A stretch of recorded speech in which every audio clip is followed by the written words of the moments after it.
무엇이든지 기도하고 구하는 것은 받은 줄로 믿으라. 그리하면 너희에게 그대로 되리라. 공검서부교회는 대한예수교 장로회 통합에 속한 교회로 작은 자를 소중히 여기신 예수님을 본받아 지역 주민과 함께 사랑을 나누는 공동체입니다. 우리는 기도합니다. 전도의 지혜와 열매를 문어사역이 말씀과 기도로 전달되도록 영적으로 침체된 성도들의 새로움과 성숙을 위해, 질병과 낙심, 어려움 속에 있는 이들의 회복을 위해, 그리고 이 지역과 나라, 민족을 위해 세대를 아우르는 믿음의 공동체, 언제나 사랑으로 당신을 맞을 준비가 되어 있습니다. 공검서부교회에 오신 여러분을 진심으로 환영합니다. 오늘은 성령 강림절 후 22째 주일입니다.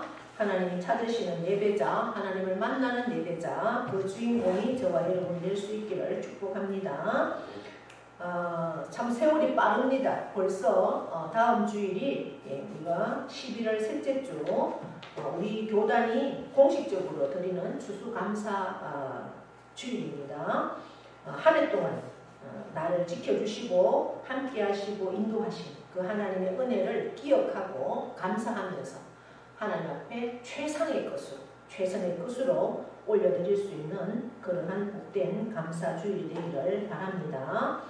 11월 12일날 서울 사랑의 교회에서 주관하는 에베네셀 새생명 축제, 우리 교회에서 7시에 출발을 합니다. 네, 이 시간 하나님께 찬양으로 영광을 올려드립니다.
우리 옆에 분과 인사합니다. 오늘도 우리는 이겼습니다.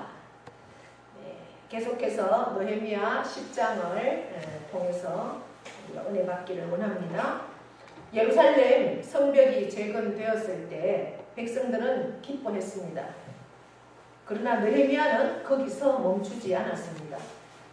그는 무너진 신앙의 성벽을 다시 세우고자 했습니다. 오늘 우리의 삶도 외형은 단단해 보이지만 신앙의 중심은 흔들리고 있지 않은지 우리가 점검해 봐야 합니다. 성벽은 돌로 세우지만 믿음은 말씀으로 세웁니다. 우리가 과거 반성도 중요합니다. 또 그러나 새 역사를 펼쳐가려면 구체적이고 실제적인 변화가 더 필요합니다. 모호한 다짐으로는 부족합니다. 새 포도주는 새 가죽 부대에 담아야 합니다. 느헤미야 10장은 새로운 변화를 다짐한 사람들의 명단을 1절부터 27절까지 기록합니다. 그리고 그 변화의 내용으로 28절부터 39절에 기록하고 있습니다. 에스라를 초대해서 에스라의 그 율법 낭독, 또 레위인들의 기도, 그 말씀과 기도에 강화를 받은 귀한 자들은 언약에 임봉을 합니다. 언약에 인친 자들의 명단을 구체적으로 가문별로 일일이 기억하는 것을 우리가 1절에서 27절까지 기록해 놓은 것을 볼 수가 있습니다. 그 가문의 대표자들을 기록한 것이죠. 이것은 굉장히 중요한 부분이라는 겁니다. 왜 이렇게 명단을 구체적으로 그렇게 기록해야만 하겠습니까? 유다 총독 느헤미야로부터 시작을 해서 제사장, 그리고 레위인, 백성의 우두머리, 또한 일반 백성의 사람들도 다 소개하는 것을 오늘 말씀을 통해서 우리가 알 수 있습니다. 언약에 인친 백성들은 모세의 율법을 따라서 언약 백성으로 살아갈 것을 결단하고 또한 서약하는 겁니다. 인봉이라는 것은 우리가 어떤 서류에 내 도장, 인감을 찍는 것과 같습니다. 그 인감이라는 게 얼마나 중요한지 여러분들 아시죠? 내가 말씀대로 살겠다. 그 하나님의 말씀 앞에 순종하고 결단하겠다. 그렇게 살지 않으면 사망이다. 그것을 임봉하는 겁니다. 내 인감으로 마무리하는 것이죠. 하나님의 말씀이 말씀답게 들리고 그 하나님의 말씀이 내 심령에 생명으로 선명하게 들릴 때 하나님의 사람들은 비로소 가슴이 뛰고 그 말씀대로 살 수 있습니다. 그리고 그 말씀 안에서 손발을 움직이고 하나님께서 기뻐하시는 삶을 살아가기 시작합니다. 그것이 하나님의 말씀이 주는 능력입니다. 하나님의 말씀이 주신 새로운 도전입니다. 그 말씀이 주는 미래에 대한 상상력들 때문에 어려운 상황 속에서도 우리 자신의 삶을 말씀 앞에 세워가고 삶을 지탱해 갈 수가 있다는 것입니다. 성전과 성벽이 무너져 있는 동안 하나님 중심, 말씀 중심의 신앙 전통도 다 무너져 버렸습니다. 마땅히 지켜야 하고 그래야 생명과 축복을 누릴 수 있는 참된 길을 다 버린 채 이방의 풍속을 쫓아서 그들은 살아왔습니다. 백성들은 이것이 하나님 앞에 저주인 것을 알면서도 인정하면서도 그렇게 살아왔던 것입니다. 여러분, 우리가 우리의 삶을 돌아보면서 내 자녀의 결혼 앞에서 우리는 세상적인 조건을 더 따지지는 않는지, 여러분 3대의 축복을 원하십니까? 아니면 1000대의 축복을 원하십니까? 외적인 조건, 신앙생활을 하지 않아도 외적인 조건이 직장이 좋고 가진 재물이 많아서 나는 저곳을 선택하겠다. 그러나 가진 것은 크게 없지만 뭔가 직장은 아직도 좀 성공적인 모습은 아니라 할지라도 몇 대의 신앙의 계보가 있고 정말 신앙 앞에 온전히 서 있는 청년이라면 그것을 선택할 것인가? 여러분 어디를 선택하겠습니까? 아직도 우리는 그러한 상황 속에서 세상적인 가치관, 세상적인 조건을 더 따지지는 않는지, 공동체를 위한, 교회를 위한 그 헌신 앞에 우리는 관심이 없다거나 주저하지는 않는지, 주님을 진실로 사랑하는지를 우리가 다시 한번 이 느헤미야 10장을 통해서 그 느헤미야 총독 앞에 서 있는 백성들의 그 결단, 이들은 어떠한 결단을 했습니까?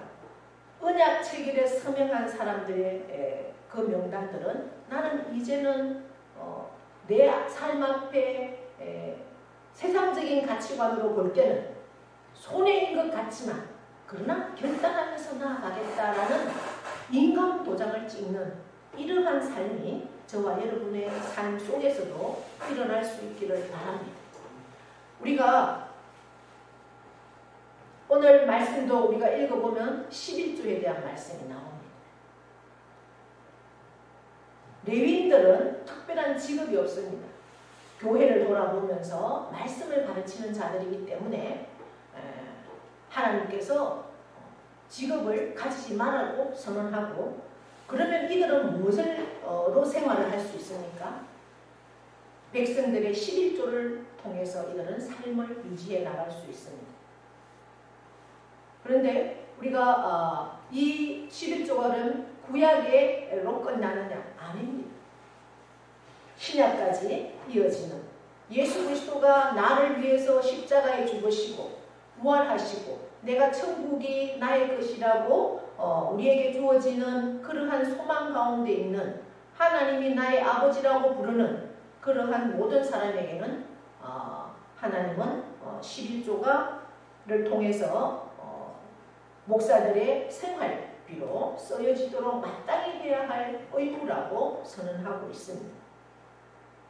근데 믿음으로 오늘 느헤미야 10장의 백성들처럼 믿음으로 선포하고 첫 소산물을 11조를, 그 다음에 이방 사람들과의 그 결혼을 끊어버리겠다고 결단하고 인감을 찍은 이 사람들의 모습처럼 우리도 그렇게 살아가고 있는지를 이 말씀에 비추어서 우리의 삶을 보아야 한다는 겁니다. 혹자는 내가 남는 게 없는데 무엇으로 11조를 드리리까? 이렇게 얘기하는 사람도 있습니다. 그러나 세상의 계산은 다 뗄 것 떼고 남아야 무언가를 하죠. 그러나 그렇지 않습니다. 하나님의 계산은. 하나님의 계산은 하나님의 그 시기에 하나님 앞에 먼저 드리면 하나님께서 누르고 흔들어 넘치도록 채워지는 복을 경험하도록 반드시 역사하십니다. 그러한 믿음의 선포 앞에 여러분들이 결단하고 믿음으로 나갈 때 하나님의 놀라운 역사들을 경험할 수 있는 것이지, 내 계산 방법으로 아무리 계산해도 그러한 경험을 누릴 수가 없다는 것이죠. 오늘 느헤미야 10장을 통해서 우리는 우리의 삶의 회개, 우리가 지난 시간에도 살펴보았던 회개는 말씀 앞에 다시 서야 하는 겁니다. 반성하는 것이 회개가 아닙니다. 회개는 말씀 앞에 나의 삶을 결단하고 말씀대로 살아가는 것, 그것이 회개라는 것이죠. 그러한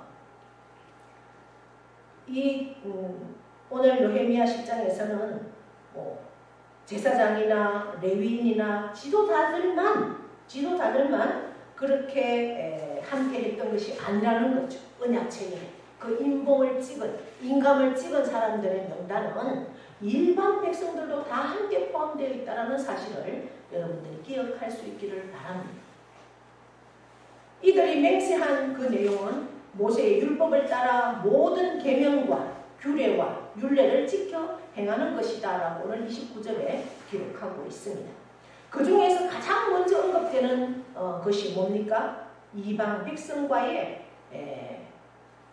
통혼 금지입니다. 30절 우리가 읽진 않았지만 30절에 보시면 우리의 딸들을 이 땅 백성에게 주지 아니하고 우리의 아들들을 위하여 그들의 딸들을 데려오지 아니하며, 이게 뭐예요? 이방 백성들과의 통혼이죠. 그것을 금지하겠다. 13장에도 또 에스라서에도 또한 신명기 7장에도 이러한 말씀들은 계속해서 기록되어 있습니다. 말라기 2장에도 2장 10절에, 에스라서 9장에도 느헤미야서처럼 이방 민족과의 통혼을 엄격히 금지하는 것입니다. 그럼 이것이 구약이기 때문에 구약에서만 있는 일입니까? 아닙니다. 신약에도 고린도전서에 사도 바울이 고린도 교회에 편지를 하면서 믿지 않는 자와는 멍에도 같이 매지 말라 선언하고 있습니다. 물론 그것이 꼭 결혼에만 해당되는 말씀은 아닙니다. 전체적인 말씀입니다. 우리가 모든 삶을 살아갈 때 믿지 않는 자들하고는 어느 정도의 선을 두고 살아가는 것이죠. 그래서 시편 1편에도 뭐라고 말씀합니까? 죄 있는 자의 자리에 가시 않는 것이 복이다. 여러분, 선교의 차원에서 믿지 않는 사람하고 결혼한다 이렇게 당당하게 하는 젊은이들도 있어요. 아주 교만한 거죠. 세상을 몰라도 너무 몰라서 그렇습니다. 여러분, 한번 주위를 살펴보십시오. 믿지 않는 자하고 결혼해서 믿음이 온전히 서가는 가정이 얼마나 있는지 참으로 어렵습니다. 내가 믿지 않는 그 사람을 선교하고 그 가정을 내가 복음화시키기 위해서 나는 순교자의 삶으로 믿지 않는 사람하고 결혼하겠다 그렇게 얘기하는 젊은이들이 있어요. 근데 막상 결혼해 보세요. 얼마나 피곤하고 힘들고 믿는 가정에 결혼해서 함께 그 가정을 믿음으로 세워가는 가정과 믿지 않는 사람하고 결혼해서 그 가정을 믿음으로 세워가는 사람들은 얼마나 힘든지 모릅니다. 그만큼 악에는 항상 악과 선이 싸울 때 악이 더 이겨나가는 그러한 거죠. 거기에 더 묻혀버립니다. 신앙생활을 온전히 한다는 것은 정말 어렵습니다. 자기 자신이 날마다 기도하고 말씀 앞에 성령으로 충만하지 않으면 한 영혼 구원하는 것, 그 가정을 믿음으로 이끌어가는 것 정말 어렵습니다. 태교가 뭐 특별하게 있는 것 아닙니다. 늘 말씀을 듣고 말씀을 묵상하고 말씀을 읽고 그것이 가장 큰 태교라는 거죠. 이제 어느 목사님은 뱃속에 있을 때부터 그 아이를 가지기 전부터 늘 그렇게 사모님이 태교했겠죠. 그리고 아이가 어릴 때부터 늘 기도회 가서 뒤에다 눕혀놓고 그렇게 했을 것이고, 그런데 어느 날 아이가 목욕을 시키는데 너무나 목욕하는데 걔는 물을 좀 싫어했던 것 같아. 힘들어하는데 설교 말씀을 틀어놓으니까 그렇게 조용하더라는 거죠. 그래서 물론 그렇게 키운다고 어떠한 보장이다 이런 건 있을 수 없지만 장담할 수는 없지만 그럼에도 불구하고 우리가 어릴 때부터의 상황이나 어릴 때부터의 환경은 굉장히 중요하다는 거죠. 오늘 느헤미야 10장에서는 그 말씀을 우리에게 하고 있는 것입니다. 엄격하게 금지했습니다. 우리가 에스라서에서 보면 이미 결혼했는 그런 가정들이 완전히 이방 여인들을 다 쫓아내버리는 그러한 결단까지 하잖아요. 왜 그렇습니까? 왜 그렇게 엄격하게 그렇게 해야만 할까요? 그것은 자기의 정체성, 자기 믿음의 정체성, 그것이 위기가 올 것이라는 것을 그들이 감지했기 때문에 그러한 엄격한 상황으로 우리가 결단하고 이미 그렇게 했다라면 끊어버리고 이제 앞으로는 안 하겠다라고 오늘 말씀하고 있는 겁니다. 그러면서 이방 민족과의 그 통혼은 금지에 이어서 안식일 또 안식년 규정이 언급되고 있습니다. 안식일 준수는 느헤미야의 핵심적인 계획 가운데 하나라는 것이죠. 이제 바벨론의 유배 같은 그러한 유배로 약속의 땅과 성전을 잃어버린 이스라엘 백성들에게 안식일과 또 안식년 그리고 음식법, 정결법 준수는 민족적인 정체성을 확인하는 지표로 자리 잡게 됩니다.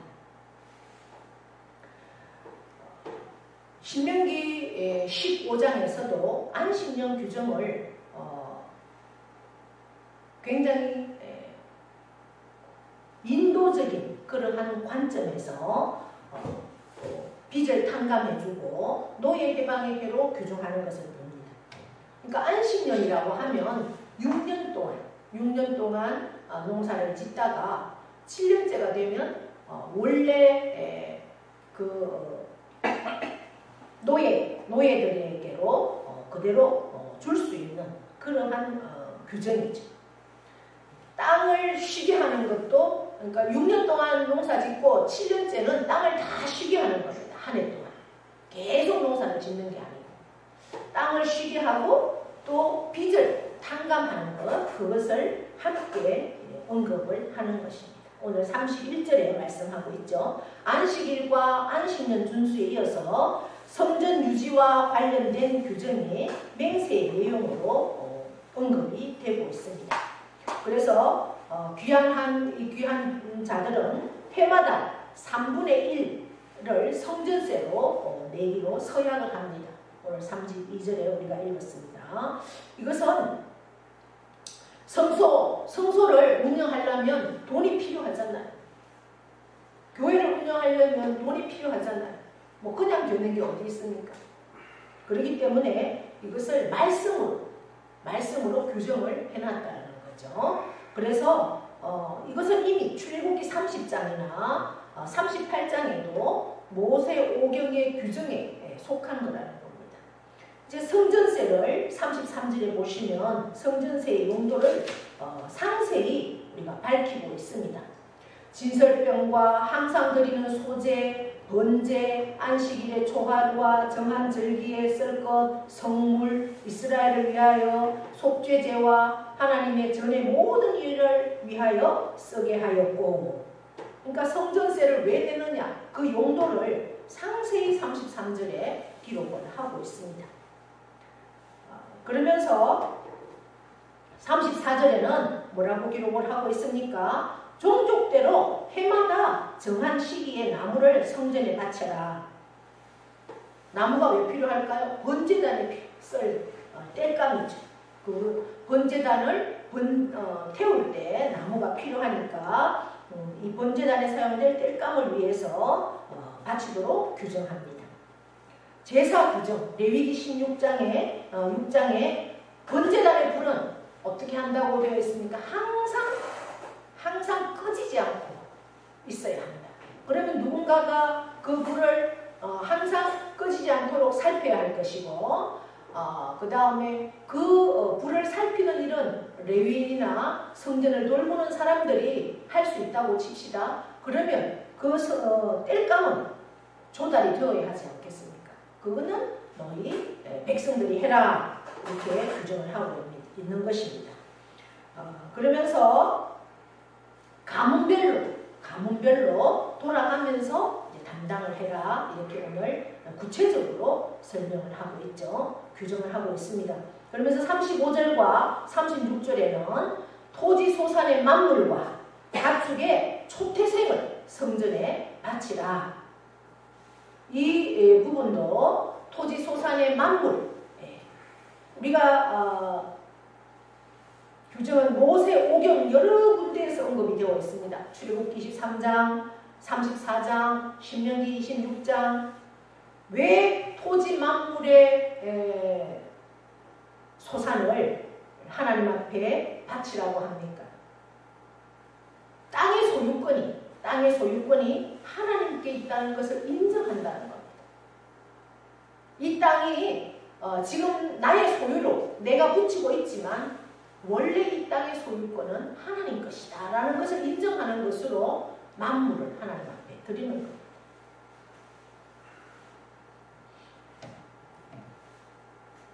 그래서 백성들은 수확을 할 때 하나님의 주권을 인정하고 처음 것을 드려야 한다 오늘 규정하고 있습니다. 그것이 지금의 11조와 똑같은 의미가 되겠죠. 민수기에서도 민수기 18장에 규정을 어떻게 정하고 있습니까? 제사장의 몫으로 돌리도록 이 처음 소산물 하나님의 주권을 인정하면서 드리는 이것은 제사장의 몫으로 돌리도록 그렇게 규정을 하고 있습니다. 가축과 사람의 초태생에 대한 규례는 출애굽 사건, 그러니까 출애굽 사건 때 마지막 10번째 재앙, 애굽의 장자 재앙과 관련이 되어 있는 것이죠. 이스라엘은 그 장자 재앙을 면했습니다. 애굽에 있는 모든 초태생, 첫 번째 난 동물, 그 다음에 장자들은 다 죽었습니다. 그런데 이스라엘은 어떻게 했습니까? 면제를 받았죠. 면했죠. 거기에 대한 그 재앙을 면한 것에 대한 보상의 의미로 몸값을 하나님께 드리는 것입니다. 그래서 사람의 경우는 사람을 드릴 수는 없으니까 성소의 세겔로 값을 정해서 그렇게 드렸습니다.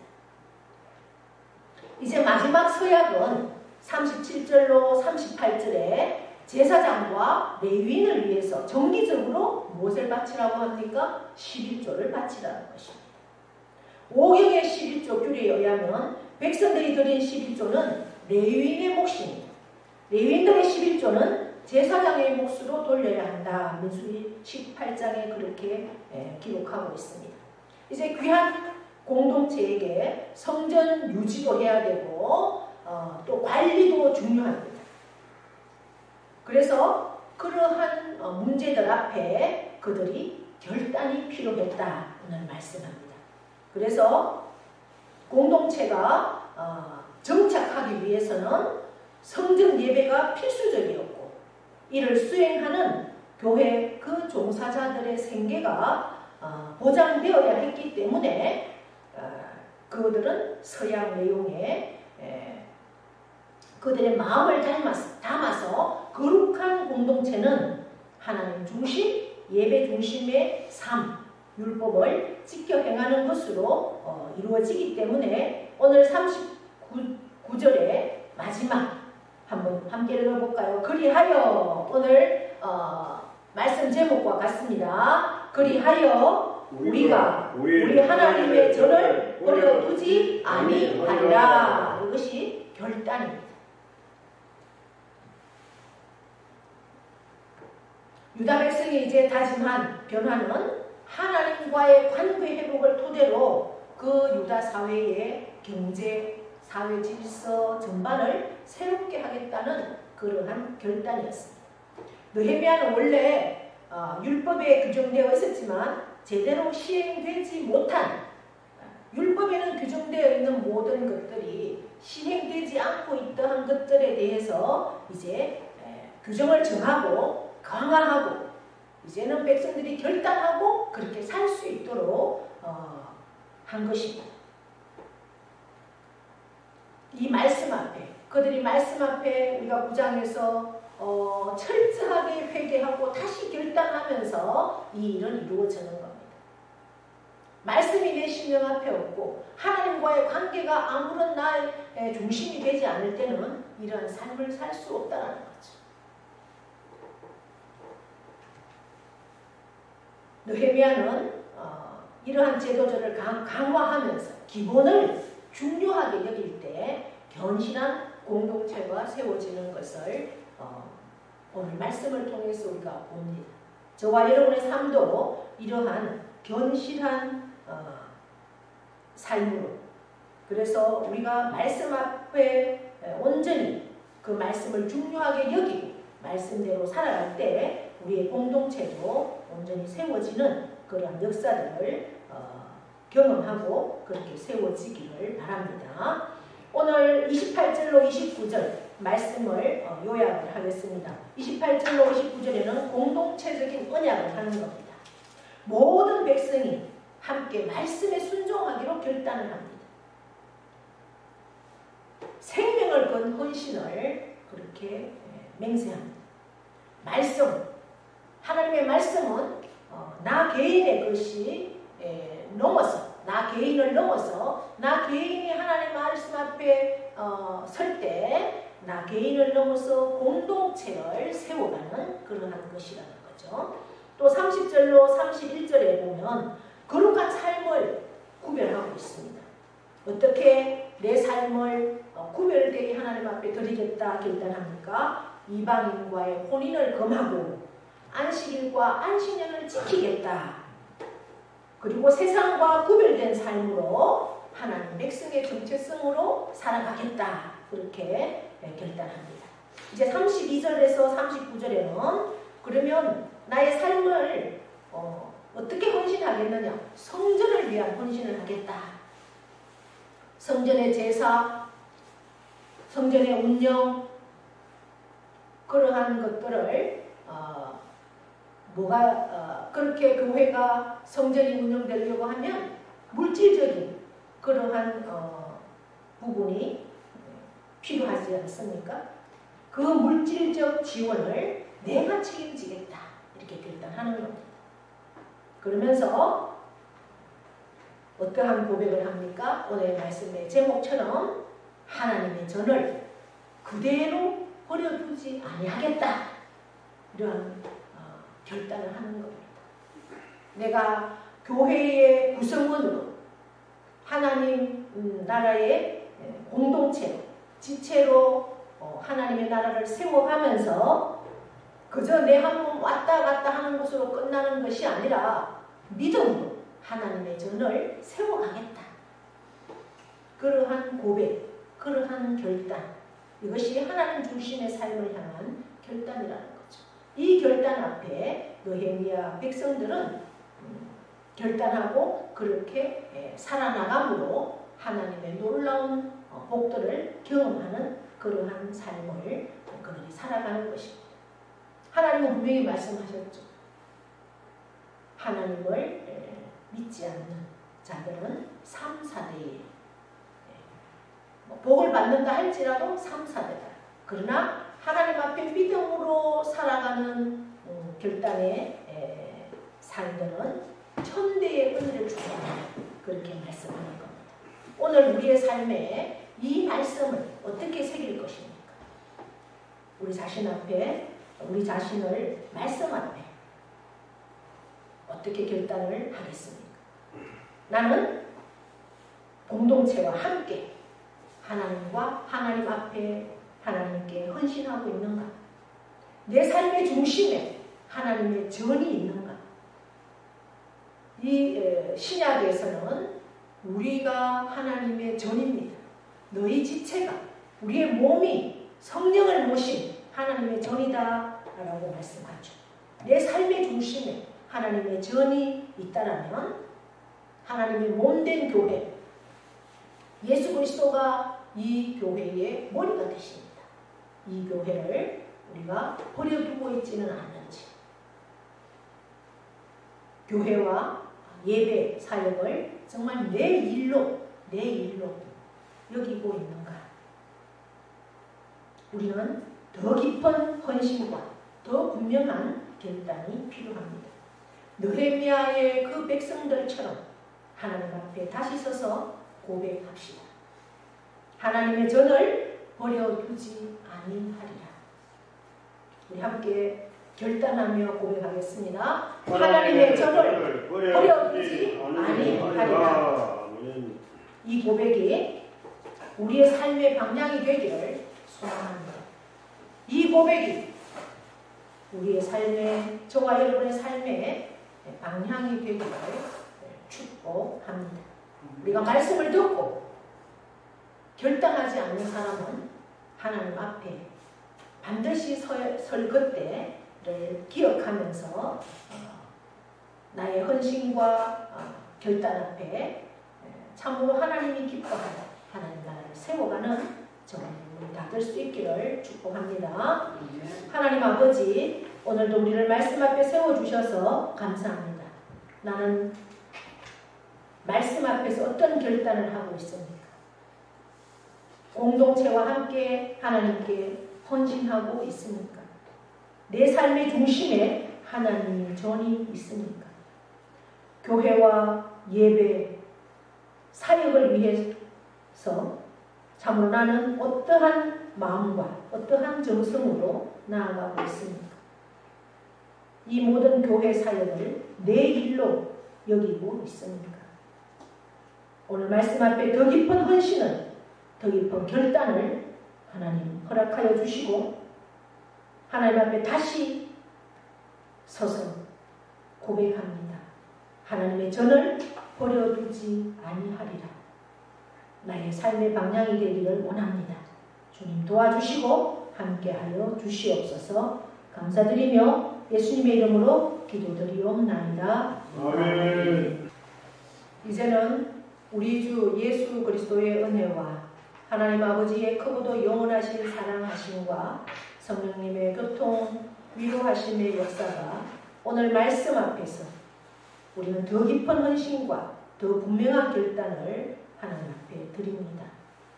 하나님 아버지, 우리의 심령 가운데 이렇게 결단하고 하나님 앞에 고백하는 이 고백이 우리의 삶으로 온전히 나아갈 수 있도록 역사하여 주시옵소서. 그렇게 살기를 결단하는 사랑하는 심령위에와 그 가정과 자녀와 기업과 농토 위에 영원토록 함께 하시기를 축원하옵나이다. 아멘.